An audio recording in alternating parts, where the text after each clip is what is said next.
Generale Parrulli, posso chiedere qualche altro esempio, di emergenza che avete dovuto risolvere durante il Covid? Diciamo anche degli episodi di eroismo, non solo, chiamiamolo anche di buon cuore, come è evidente che da parte dei carabinieri, quindi qualcosa che di particolare che è avvenuto anche in questi ultimi anni, a prescindere anche dal Covid. Se le viene in mente qualcosa di, particolarmente interessante, sia in Italia che all'estero, visto che lavorate in tutto il mondo. Quello che per lei, l'ha anche segnata o comunque la ricorda se lo ricorda particolarmente o anche al quale anche lei ha partecipato, è quello che lei ritiene sia più significativo, che possa rappresentare il forte impegno del Corpo dei Carabinieri.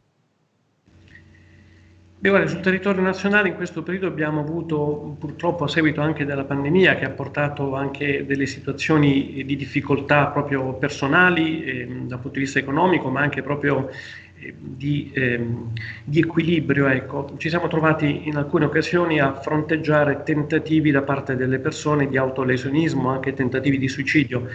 E in alcuni casi, ricordo un episodio in particolare dove i carabinieri sono stati veramente bravissimi a intervenire nei confronti di una signora che voleva lanciarsi da un ponte e sono riusciti a intervenire in tempo prima che questa persona mettesse in atto questo insano gesto e siamo riusciti a salvarla. E dal racconto e poi dalla ricostruzione dei fatti era una persona che aveva grossi problemi economici che erano una conseguenza anche della pandemia.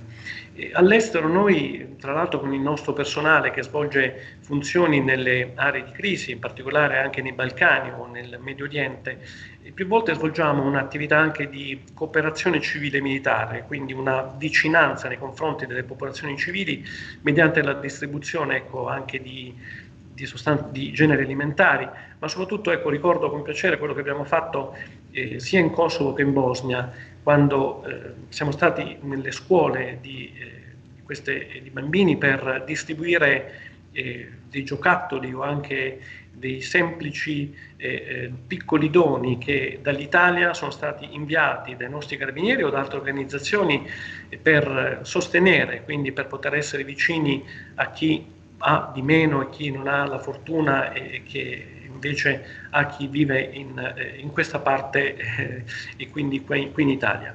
Ecco, sono delle bellissime manifestazioni e devo dire la verità, sono molto frequenti, accadono abbastanza spesso e quindi siamo veramente molto contenti e orgogliosi di Molto poter aiutare orgoglioso. anche i cittadini di altri paesi, soprattutto quelli che hanno veramente seri problemi con queste anche attività. Fa molto piacere, vi fa sempre molto onore.